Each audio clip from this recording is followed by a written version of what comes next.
માતા મેલડીની ઘણી લોકકથા છે. એ પ્રમાણે અલગ અલગ ઉત્પત્તિ જોવા મળે છે. પણ પ્રથમ જ્યારે મેલડી માતાજી પ્રગટ થયા ત્યારે તેમનું નામ ન હતું. ત્યારે નનામીના નામથી જાણતા. નનામી એટલે નામ વગરની.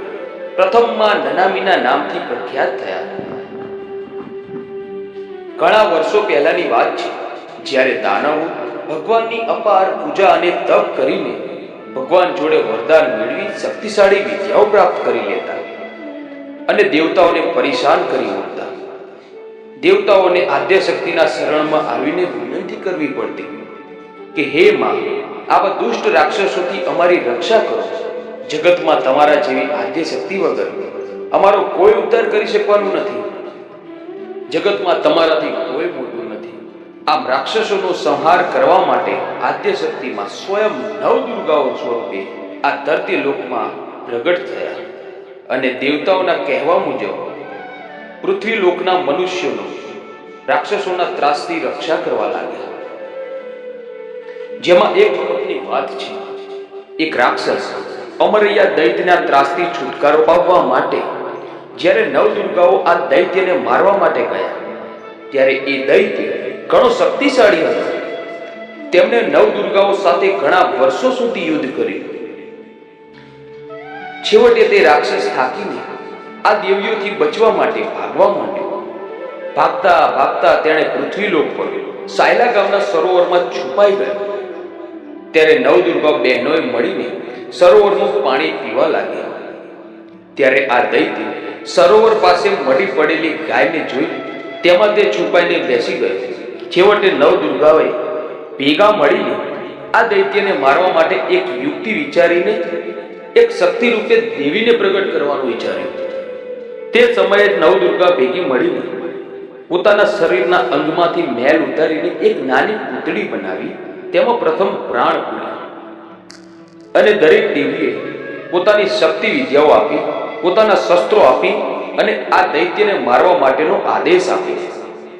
આ પૂતળી નવદુર્ગાના કહેવા મુજબ આ રાક્ષસ જોડે યુદ્ધ કર્યું.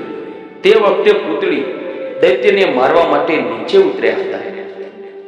દૈત્ય એક ગાયના શબમાં છુપાઈને બેઠો હતો. ત્યારે આ પૂતળીએ પોતાના શક્તિ દ્વારા દૈત્યને બહાર કાઢીને તેની સાથે યુદ્ધ કરીને દૈત્યને મારી નાખ્યો. ત્યાર પછી પૂતળી બનેલા માતાજી જ્યારે નવદુર્ગાઓ સમક્ષ પાછા આવ્યા ત્યારે તેમણે કહ્યું કે હવે મારે શું કાર્ય કરવાનું છે. ત્યારે આવા પાપી રાક્ષસને મારીને આવેલ દેવીને જોઈને નવદુર્ગાઓએ તેમની અવગણના કરીને દૂર જતા રહેવાનું જણાવ્યું. તે સાંભળીને માતાજીને બહુ ખોટું લાગ્યું. તેથી તેઓ પોતાને શુદ્ધ કરવા સ્વયં ભોલેનાથ પાસે ગયા. ભોલેનાથને વિનંતી કરીને સઘળી હકીકત જણાવી કે પોતે એક રાક્ષસનો સંહાર કરીને આવ્યા છે. જેથી તેમણે પોતાના શરીરને શુદ્ધ કરવા માટે ભોલેનાથને જણાવ્યું. એટલે ભોલેનાથે સ્વયં પોતાની જટામાંથી ગંગાને પ્રગટ કરી સીધું માતાજીના ઉપર ગંગાના શુદ્ધ જળની ધારા બહેડાવી માતાજીને સ્નાન કરાવીને પવિત્ર કરી દીધા. ત્યારબાદ માતાજીએ જણાવ્યું કે મારું નામ શું રાખવાનું છે. ત્યારે ભોલેનાથે કહ્યું કે તમે નવદુર્ગાઓને જઈને પૂછી આવો. ત્યારે માતાજીએ જણાવ્યું કે નવદુર્ગાઓએ મને છોડી દીધી છે. હવે તેઓ મને અડવાની ના પાડે છે. તેથી મારે શું કરવું જોઈએ? ત્યારે ભગવાન ભોલેનાથે તેમને આશીર્વાદ આપતા જણાવ્યું કે તમારે પોતાના હક અને નામ માટે નવદુર્ગાઓ સાથે યુદ્ધ કરવું જોઈએ અને તેમને યુદ્ધ કરવાનો આદેશ કર્યો. ત્યારે ત્રણેય દેવતાઓ ભેગા મળીને બ્રહ્મા, વિષ્ણુ અને મહેશ પોતાના શસ્ત્રો આપ્યા. બ્રહ્માજીએ પોતાની ગદા, વિષ્ણુ ભગવાને પોતાનું ચક્ર આપ્યું. ત્યારબાદ શંકર ભગવાને પોતાનું ત્રિશૂલ આપ્યું. આમ ત્રણેય દેવતાઓએ આશીર્વાદ આપીને માતાજીને લડવા મોકલ્યા. તેઓ નવદુર્ગાઓ જોડે લડીને પોતાના નામ અને હક માટે સ્વયં લડ્યા અને તેઓ વિજયી બન્યા.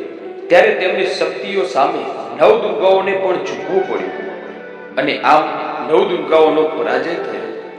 આમ માતાજી પોતાના નામ અને હક માટે નવદુર્ગાઓ સાથે યુદ્ધ કરીને જીતી ગયા.